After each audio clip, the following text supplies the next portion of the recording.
બેંગલુરુની એક સ્ટાર્ટઅપ કંપનીના મહિલા સીઈઓએ ગોવાની એક હોટલમાં પોતાના 4 વર્ષના માસૂમ પુત્રની હત્યા કરી નાખી. આ ચકચારી બનાવે સમગ્ર દેશમાં ચર્ચા જગાવી છે કે શું કોઈ માતા આટલી પણ ક્રૂર હોઈ શકે. આ મહિલાનું નામ છે સૂચના શેઠ. 39 વર્ષીય સૂચનાએ ગોવાની એક હોટલમાં પોતાના પુત્રની ઠંડા કલેજે હત્યા કરી નાખી. ત્યારબાદ તેણે મૃતદેહને બેગમાં પેક કર્યો અને ટેક્સી દ્વારા બેંગલુરુ જવા રવાના થઈ ગઈ. જોકે હોટલમાં લોહીના ડાઘ મળી આવતા તેનો ગુનો છાપરે ચડીને પોકારવા લાગ્યો.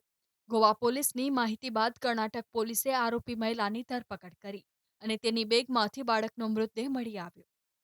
પોલીસ પૂછપરછમાં ખુલાસો થયો છે કે સૂચના શેઠે હોટલમાં પહેલા તેના પુત્રનું ગળું દબાવીને હત્યા કરી હતી અને પછી તીક્ષ્ણ હથિયાર વડે તેના કાંડાના નસ કાપીને આત્મહત્યા કરવાનો પ્રયાસ કર્યો હતો.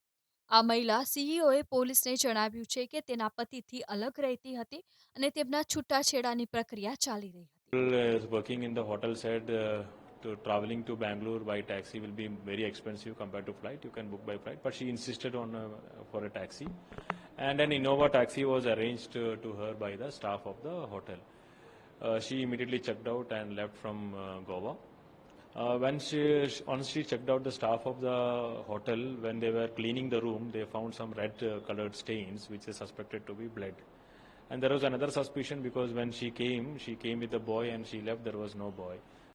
મહિલાની ઓળખ 39 વર્ષીય સૂચના સ્ટાર્ટઅપ કંપની માઇન્ડકુલ એઆઈ લેબની સંસ્થાપક અને સીઈઓની છે. તે તેના પુત્ર સાથે 6 જાન્યુઆરીના રોજ ગોવાને સોલબનિયાન ગ્રાન્ડે હોટલમાં આવી હતી. તેણે 8 જાન્યુઆરીએ હોટલમાં ચેકઆઉટ કર્યું હતું. સૂચનાએ તેના પુત્રની હત્યા શા માટે કરી તેનું કારણ પોલીસે જણાવ્યું નથી. સૂચના મૂળ પશ્ચિમ બંગાળની રહેવાસી છે. તે બેંગલુરુમાં રહેતી હતી અને તેનો પૂર્વ પતિ કેરળનો છે. તે હાલમાં ઇન્ડોનેશિયામાં છે. ગોવા પોલીસે તેને ભારત બોલાવ્યો છે. Bureau report GSTV.